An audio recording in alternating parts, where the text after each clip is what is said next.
ಅಮೆರಿಕದಾಗ ನೀವು ನಾಟಕ ಮಾಡಿದ ಅನುಭವ ಹೇಳೋದಾದ್ರೆ ನಮ್ಮ ಜೋಡಿ. ಆ ಅಮೇರಿಕದ ಕನ್ನಡಿಗರೆಲ್ಲ ಖುಷಿ ಆಗ್ಬಿಟ್ರು. ನಮ್ಮ ಮಕ್ಕಳನ್ನ ಕೂಡಿಸಿರ ಅಂದ್ರೆ ನಿಮ್ಮ ನಾಟಕ ಗ್ರೇಟ್ ಅದ ಅಂದ್ರೆ ಅವರು $2,000-3,000 ತೆಗಿಲಿಕ್ಕೆ ಹಿಂದೆ ಮುಂದೆ ನೋಡ್ತಾರೆ.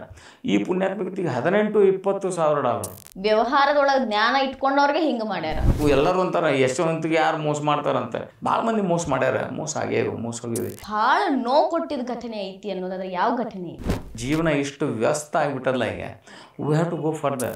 ಭಾಳ ತೃಪ್ತಿ ಕೊಟ್ಟೈತಿ ನನ್ನ ಜೀವನದಾಗ ಈ ಒಂದು ಘಟನೆ ಅನ್ನೋದು. ಇಷ್ಟು ದಿವಸ ನಾ ಬದುಕಿದಿಂದ ಹಿಡಿದು ಈಗ ನೀವು ಇಂಟ್ರ್ಯೂ ತೊಗೊಳ್ಳೋ ಮಟ್ಟ ಎಲ್ಲ ತೃಪ್ತದೆ. No repentance in my life. ನೀವು ನಾಟಕ ಅಮೆರಿಕಾದಾಗೂ ನಾಟಕ ಮಾಡಿರಿ.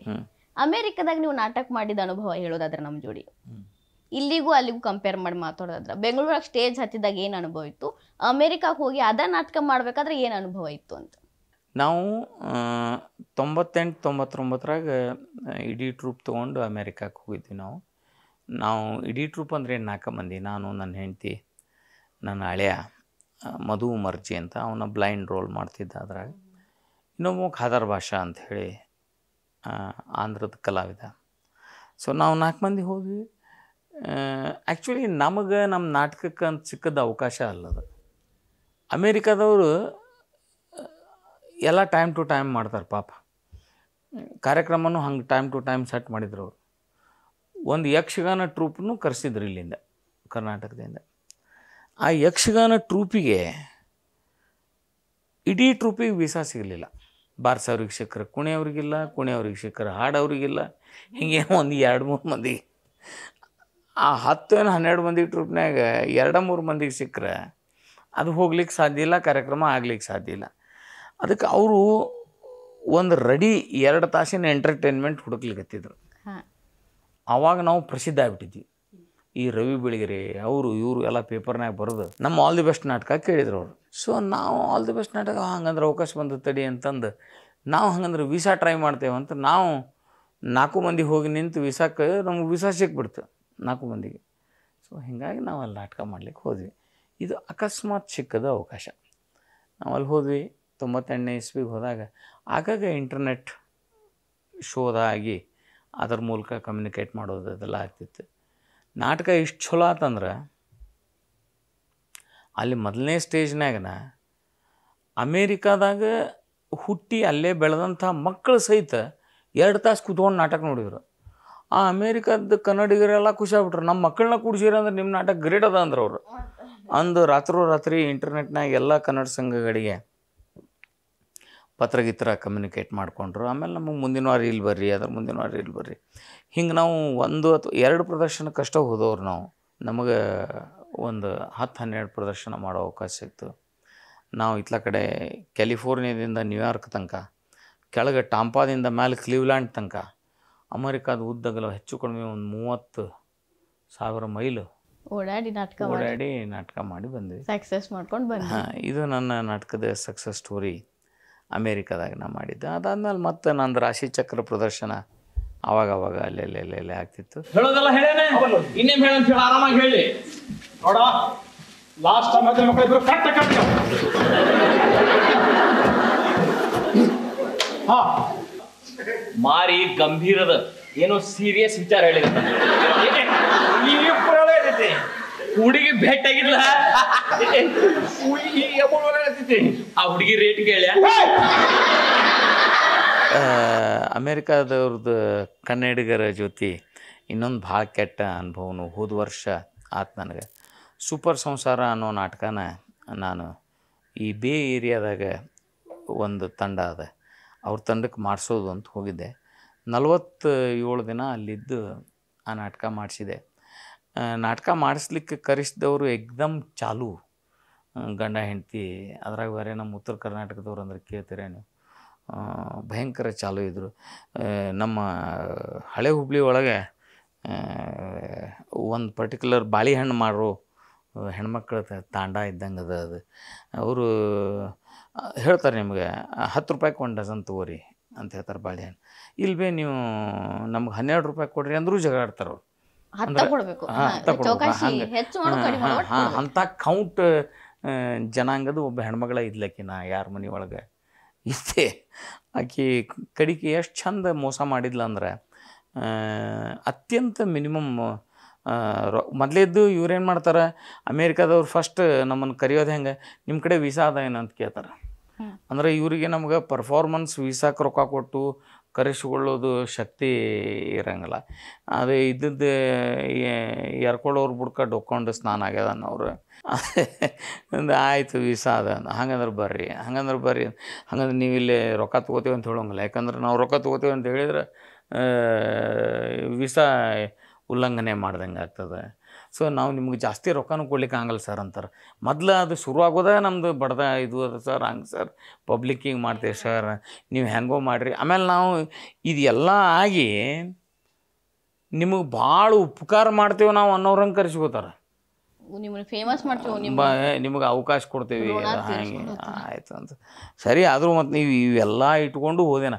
ನಂದು ಇದು ಹಂಗೆ ನೋಡಿದ್ರೆ ಒಂದು 15-16ನೇ ಟ್ರಿಪ್ ಅಮೇರಿಕಕ್ಕೆ. ಏನು ಭಾಳ ಹೊಸದೇನಲ್ಲ. ಸೊ ಹಂಗೆ ಹೋಗಿ ಮಾಡಿದಾಗೂ ಆ ನಾಟಕ ಸೂಪರ್ ಸಂಸಾರ ನಾಟಕ ಮಾಡಿದ್ವಿ ನಾವಲ್ಲಿ. ಆಮೇಲೆ ಅವ್ರವ್ರ ಟೆಕ್ನಿಕಲ್ ಸಮಸ್ಯೆ ಭಾಳ ಅವ. ವಾರದಾಗ 1 ದಿವಸ 2 ದಿವಸ ಭೇಟಿ ಆಗ್ತಾರೆ. ಮತ್ತು ಭೇಟಿ ಆದ ದಿವಸ ಎಲ್ಲ ಕಲ್ತು ಬರ್ಬೇಕು ಅವರು. ಆಮೇಲೆ ಅವರು ಇಂಟರ್ನೆಟ್ ಓದಿ ಸಾಫ್ಟ್ವೇರ್ ಇಂಜಿನಿಯರ್ ಆತ ಅಪರಿಮಿತಿ ಶಾಣೆ ಇರ್ತಾರೆ. ಮತ್ತು ಇಲ್ಲಿ ರ್ಯಾಂಕ್ ಬಂದವರು ಅಲ್ಲಿಗೆ ನೌಕರಿ ಹೋಗಿರ್ತಾರೆ. ಎಲ್ಲ ಶಾಣೆ ತಳಿ ಇರೋದು ಅಲ್ಲೇ. ಅವರೆಲ್ಲ ಶಾಣೆತನ ಬಳಸಿ ನಮ್ಗೆ ಹಂಗಾತು ಹಿಂಗಾತು ಅದಾಯ್ತು ಇದಾತು. ಮತ್ತು ನಮ್ಮನ್ನು ಪ್ರಶ್ನೆ ಕೇಳೋದು ಹಂಗೆ ಕೇಳ್ತಾರೆ ಅವರು. ಸರ್ ನೀವು ಇದನ್ನು ಹಿಂಗಂತ ಹೇಳ್ಕೊಟ್ರಿ, ಬಟ್ ಅದು ಹಿಂಗದ, ನಾ ಅದ್ರಾಗ ಹಿಂಗೆ ನೋಡಿದ್ದೆ, ಅಲ್ಲಿ ಹಿಂಗಾತು ಅಂತ. ನೀವು ಹಂಗೆ ಮಾಡಿದ್ರಿ ಅಡ್ಡಲ್ಲ. ಯಾವತ್ತಿ ಪಾಪ ತಿಳ್ಕೊಬೇಕಂತ ಆಶಾ ಅವರು. ನಾವು ಅವ್ರಿಗೆಲ್ಲ ತಿಳಿಸಿ ಅದ್ರ ಉಪಶಮನ ಮಾಡಿ, ಆತಪ್ಪ ನೀನ ಶ್ರೇಷ್ಠ, ನೀ ಮಾಡಿದ್ದ ಗ್ರೇಟ್, ನಿನ್ನ ಬಿಟ್ಟರೆ ಜಗತ್ತೇ ಇಲ್ಲ, ನೀ ಮಾಡಿದ್ದ ನಾಟಕ, ನಿನಗೆ ಆ್ಯಕ್ಚುಲಿ ಭಾರತ ರತ್ನ ಬರ್ಬೇಕಾಯ್ತು, ಬಂದಿಲ್ಲ, ಇರಲಿ ಅಂತೇಳಿ ಹುರಿದುಂಬಿಸಿ ನಾವು ಮಾಡಿ ಬಂದೆ. ಆ ಐಡಿಯಾ ಏನು ಮಾಡಿಬಿಟ್ರೆ ಅಂದ್ರೆ, ಆಕಿ ಎಷ್ಟು ಚಾಲು ಇದ್ಲಂದ್ರೆ, ಸರ್ ನೀವು ಇಲ್ಲಿ ತನಕ ಬಂದಿರಿ ಮತ್ತು ಅವತ್ತು ಖಾಲಿಯಾಗಿ ಕೊಡ್ತೀರಿ ಸರ್, ನೀವು ಹೆಂಗೋ ಅಲ್ಲಿದ್ದಾಗ ಪಾರ್ಟ್ ಮಾಡ್ತೀರಿ, ನಿಮ್ಮ ಹೆಸರಲ್ಲಿ ಟಿಕೆಟ್ ಮಾರಾಟ ಆಗ್ತಾವೆ, ನೀವು ಪಾರ್ಟ್ ಮಾಡಿರಿ ಸರ್ ಅಂತಂದು. ಆಯ್ತು ನಾ ಪಾರ್ಟ್ ಮಾಡಿ. ಅದಕ್ಕಂತ ಏನ್ರ ಮತ್ತು ಬೇರೆ ಗೌರವನೂ ಇಲ್ಲ, ದನನೂ ಇಲ್ಲ. ಸರಿ ಹಂಗೆ ಮಾಡಿ ಅದನ್ನು ಮಾಡಿದ ಮೇಲೆ ನನ್ನ ಎದುರಿಗೆ ಅದರದ್ದೊಂದು 8-10 ಶೋ ಬುಕ್ ಮಾಡಿದ್ಲಕ್ಕಿ. ಆ ಶೋ ಬುಕ್ ಮಾಡಿ ಆ ಪ್ರತಿ ಶೋನು ವ್ಯವಹಾರದಾಗ ಎಷ್ಟು ಉಳಿದವರೆಲ್ಲ ಅಮೇರಿಕಾದಾಗ ಉಳಿದು ಕನ್ನಡ ನಾಟಕದವರು $2-3 ಸಾವಿರ ತೆಗಿಲಿಕ್ಕೆ ಹಿಂದೆ ಮುಂದೆ ನೋಡ್ತಾರೆ. ಈ ಪುಣ್ಯಾತ್ಮಕತೆಗೆ $18-20 ಸಾವಿರ ಸ್ಪಾನ್ಸರ್ಶಿಪ್ ಇಲ್ಲ. ಹಂಗೆ ಎಲ್ಲ ಕಡೆ ಪ್ರದರ್ಶನ ಮಾಡಿ ಇದನ್ನು ಮಾಡಿ ಮುಂದೆ ನಮ್ಮ ಹೆಸರು ಹೇಳೋಂಗಲ್ಲ, ನಮಗೆ ಆ ಪ್ರದರ್ಶನ ಮಾಡ್ತೇವೆ ಅಂತಲೂ ಹೇಳೋಂಗಲ್ಲ, ಅದೆಲ್ಲ ಮಾಡೋದು. ಆಮೇಲೆ ಈಗ ಫೇಸ್ಬುಕ್ನ ಹಾಕಿದ ಕೂಡ ನಮ್ಗೆ ಗೊತ್ತಾಗ್ತದೆ. ಅದಕ್ಕೆ ನಮ್ಗೆ ಎಲ್ಲ ಕಡೆಯಿಂದ ನಮ್ಮನ್ನು ಬ್ಲಾಕ್ ಮಾಡೋದು, ನಿಮ್ಗೆ ಗೊತ್ತಾಗಲಾರ್ದಂಗೆ ಪ್ಲ್ಯಾನ್ ಮಾಡೋದು. ಅದೇ ಈಗ ಆದರೂ ಗೊತ್ತಾಗಿದೆ. ಈಗ ನಾಳೆ ಮತ್ತು ಮೇ 5ನೇ ತಾರೀಕಿಗೆ ಮಾಡತ್ತಾರ ಅವರು ಅದೇ ಶೋನ. ಯಾರೋ ಒಬ್ಬರು ಪುಣ್ಯಾತ್ಮರು ಅಲ್ಲಿ ಸಂಗೀತಗಾರ ಇದ್ದರು, ಡಾಕ್ಟರ್ ನಾಗರಾಜ್ ಪಾಟೀಲ್ ಅಂಥೇಳಿ. ಅವ್ರು ತೀರ್ಕೊಂಡು 1 ವರ್ಷ ಆಯ್ತು. ಅವ್ರು ತೀರ್ಕೊಂಡದ್ದು ಸವಿ ನೆನಪಿನಾಗ ಅದು ಭಾವನಾತ್ಮಕ ಇಟ್ಕೊಂಡು ಈಕಿ ಟಿಕೆಟ್ ಮಾರಿ ರೊಕ್ಕ ಮಾಡ್ಕೊಳಕ್ಕೆ. ಅದಕ್ಕೆ ಅದ್ರಾಗ ಮತ್ತು ಅದಕ್ಕೆ ಸ್ಪಾನ್ಸರ್ಶಿಪ್ ಬೇರೆ $5-10 ಸಾವಿರ ಕೊಡೋರು. ಏನಾಗ ನಾ ಏನಂತೀನಿ, ನೀವು ವ್ಯವಹಾರ ಮಾಡ್ಲಿಕ್ಕೆ ನಿಂತ್ರೆ ನಾ ಎಲ್ಲರಿಗೂ ಹೇಳೋದು ಅದನ್ನ, ನೀವು ಮಾಡ್ತೀರಿ ಅಂದರೆ 2 ರೊಟ್ಟಿ ಹಂಚ್ಕೊಂಡು ತಿನ್ಲಿಕ್ಕೆ ಏನಾಗ್ತದೆ?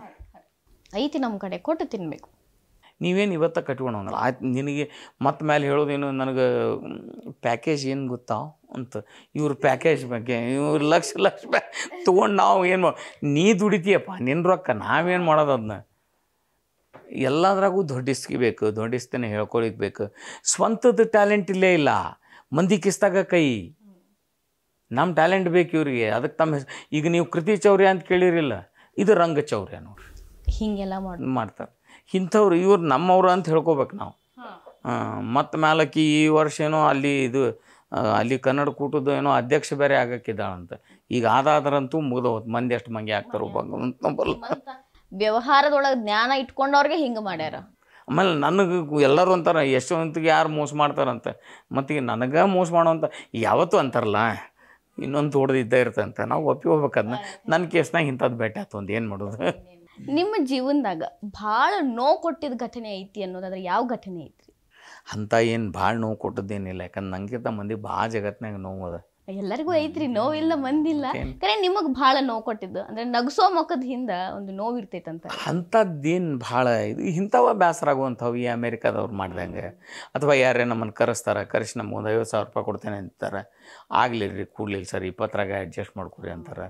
ಸೊ ಅಂಥವೆಲ್ಲ ತ್ರಾಸಾಗ್ತದೆ. ಆಮೇಲೆ ಕೆಲವು ಮಂದಿ ಸಿನಿಮಾದವ್ರು ಬರ್ರಿ ಪಾಠ ಮಾಡಿರಿ ಬಂದಾಗೆಲ್ಲ ಭಯಂಕರ ಮರ್ಯಾದೆ ಕೊಟ್ಟು ಅವತ್ತು ಬಾದಾಮ್ ಗಿದಾಮ್ ಹಾಕಿ ಹೋಗೋ ಮುಂದೆ ಬಿಸ್ಕಿಟ್ ಸಹಿತ ಕೊಡೋಂಗೆಲ್ಲ ಅಂಥ ಪ್ರಸಂಗ ಸಣ್ಣ ಪುಟ್ಟ ಪ್ರಸಂಗಗಳನ್ನು. ಆಮೇಲೆ ಭಾಳ ನೆನಪು ಉಳಿಯೋದಿಲ್ಲ, ಯಾಕಂತಂದ್ರೆ ಜೀವನ ಇಷ್ಟು ವ್ಯಸ್ತ ಆಗಿಬಿಟ್ಟಲ್ಲ. ಈಗ we have to go further, ಮುಂದೆ ಹೋಗ್ತೀವಿ. ಈಗ ಅದೇ ದುಃಖ ಇಟ್ಕೊಂಡು ಅಳ್ಕೋತ ಕೂಡ್ಲಿಕ್ಕೆ ಎಲ್ಲಿ ಆಗಂಗಿಲ್ಲ. ಭಾಳ ಮಂದಿ ಮೋಸ ಮಾಡ್ಯಾರ, ಮೋಸ ಹೋಗಿವಿ. ಇಲ್ಲೊಂದು ಏನೋ ಮನೆ ಬಾಡಿಗೆ ಕೊಟ್ಟಿದ್ವಿ, ಅವ ಕಳ್ಳ ನಮ್ಮೊಂದು 2-3 ಲಕ್ಷ ರೂಪಾಯಿ ಅಡ್ವಾನ್ಸ್ ಕೊಟ್ಟದ್ದು ತೊಗೊಂಡು ಹೋಗ್ಬಿಟ್ಟಾನ. ಒಂದು ಸ್ವಲ್ಪ ಶಾಣ್ಯಾನೂ ಇದ್ದ, ನಾವು ಕೋರ್ಟ್ ಕೇಸ್ ಹಾಕ್ತಿರೋ ಹಾಕಿ, ಪೊಲೀಸ್ ಸ್ಟೇಷನ್ಗೆ ಕೂತಿರೋ ಹಾಕಿ ಅಂತ. ಮತ್ತು ಅವ್ನು ಸ್ವಲ್ಪ ಕೈಯಾಗ ವಿಷ್ಣು ಸಹಸ್ರನಾಮ ಪುಸ್ತಕ ಹಿಡ್ಕೊಂಡು ಅಡ್ಡಾಡ್ತಾನವ. ಏನು ಮಾಡ್ತೀವಿ ಆ ವಿಷ್ಣುನ ಅವ್ನು ಕಾಪಾಡ್ಬೇಕಾದ್ರೆ ನೀವು ಏನು ಮಾಡೋದು ಅವ್ನು. ಭಾಳ ತೃಪ್ತಿ ಕೊಟ್ಟೈತಿ ನನ್ನ ಜೀವನದಾಗ ಈ ಒಂದು ಘಟನೆ ಅನ್ನುವಂಥ ಘಟನೆ ಯಾವ ಥರ ಐತಿ? ಈಗ ಇಷ್ಟು ದಿವಸ ನಾ ಬದುಕಿದಿಂದ ಹಿಡಿದು ಈಗ ನೀವು ಇಂಟ್ರ್ಯೂ ತೊಗೊಳ್ಳೋ ಮಟ್ಟ ಎಲ್ಲ ತೃಪ್ತದೆ. No repentance in my life. ಎಲ್ಲ ತೃಪ್ತಿದಾಯಕ. ಎಸ್ ಇನ್ನು ಭಾಳ ಕಸಿಗಿಸಿ ಉಂಟಾದಪ್ಪ ಅಲ್ಲಿ ಹೋಗಿದ್ಕ ಅಥವಾ ಹಿಂಗೆ ನಡೆದಿದ್ಕ ಅಂತ ಹಂಗೊಂದು ಘಟನೆ ಯಾವ್ದಾರ ಐತೇನು? ಅಂಥ ಖಾಸ್ ಏನು ಬೇಸರ ಮಾಡ್ಕೊಳ್ಳೋಂಥವು ಯಾವಿಲ್ಲ. ನಾವು ಇವ್ರ ಮಂದಿ ಇವ್ರು ನಮ್ಗೆ ಮೋಸ ಮಾಡ್ತಾರೆ, ಇವ್ರು ನಮ್ಮ ವಿರುದ್ಧ ಪಿತೂರಿ ನಡೆಸ್ಯಾರ ಅಂತ ಅಂದ್ಕೊಂಡಾಗ ಇವೆಲ್ಲ ಆಗ್ತಾವೆ. ಜನರಲಿ ಹಂಗೆ ಆಗೋದಿಲ್ಲ. ಮನಸ್ಸು ಸ್ವಚ್ಛ ಇಟ್ಕೊಂಡು ಹೊಂಟಿರಿ. ಮನಸ್ಸು ಸ್ವಚ್ಛ ಅನ್ನೋದಕ್ಕಿಂತ ಹೆಚ್ಚಾಗಿ ಹೌದಪ್ಪ ಈಗ ಅದು ಏನು ಈಗ ಎಲ್ಲರೂ ಭಾಳ ಅಂದ್ರೆ ಏನು ಮಾಡ್ತೀವಿ ನಾವು, ಒಂದು ದಿವ್ಸ ಉಪವಾಸ ಇರ್ತೀವಿ ಅಥವಾ ಒಂದು ದಿವಸ.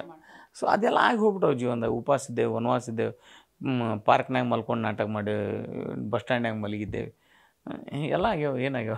ಪಾರ್ಕ್ ಒಳಗೆ ಯಾವ ನಾಟಕ ಸಂದರ್ಭದಾಗ ಮಲ್ಕೊಂಡಿದ್ರಿ? ಬೆಂಗಳೂರು ರಾಕ್ ಕಿಲ್ಲರ್ದಾಗ. ಬೆಂಗಳೂರಾಗಂತಲ್ಲ ಹುಬ್ಬಳ್ಳಿ ಧಾರವಾಡದಾಗನು ಒಟ್ಟು ಏನೋ ಪ್ರಸಂಗ ಬಂದಿರ್ತಾವೆ. ಸೊ ಆಗ್ಯಾವ ಎಲ್ಲ ಆಗೋಗಿ. ನೀವು ಮರಿಲಾಗದ ಗೆಳೆಯ ಅಂತ ಯಾರನ್ನ ನೆನೆಸ್ಕೊಂಡಿದ್ರೆ ನಿಮ್ಮ ಲೈಫ್ನಾಗ? ಭಾಳ ಮಂದಿ ಗೆಳೆಯರಿದ್ದಾರೆ ನಂಗೆ, ಭಾಳ ಗೆಳೆಯರಿದ್ದಾರೆ. ಎಲ್ಲರೂ ಭಾಳ ಖಾಸ ಇದ್ದಾರೆ. ಎಲ್ಲರ ಜೊತೆ ಅಷ್ಟು ಆತ್ಮೀಯತೆ ಅದ ನನಗೆ. ನನ್ನ ತಮ್ಮಂದರು ಚಲೋ ಗೆಳೆಯರು. ನಂಗೆ 3 ಮಂದಿ ತಮ್ಮಂದರು ಚಲೋ ಗೆಳೆಯರಂಗೆ ಇದ್ದಾರೆ. ನನ್ನ ಹಳೆಯ ನನಗೆ ಭಾಳ ಚಲೋ ಗೆಳೆಯ. ನನ್ನ ಕಷ್ಟದಾಗ ನಾ ಅವನ ಜೊತೆನೂ ಮಾತಾಡ್ತೀನಿ. ಸೊ ನನ್ನ ಸಂಬಂಧ ಅದ್ರ ಜೊತೆ ಈ ಗೆಳೆತನ, ಈ ಪ್ರೀತಿ, ವಿಶ್ವಾಸ. ಹಂಗೆ ಬೆಳಗಾವ್ಯಾಗ 4 ಮಂದಿ ಗೆಳೆಯರಿದ್ದಾರೆ. ಹುಬ್ಬಳ್ಳಿ ಧಾರವಾಡದಾಗಂತೂ ಒಂದು 20-30 ಮಂದಿ ಇದ್ದಾರೆ. ಬೆಂಗಳೂರಾಗಿದ್ದಾರೆ. ಸೊ ಗೆಳೆಯರಿದ್ದಾರೆ.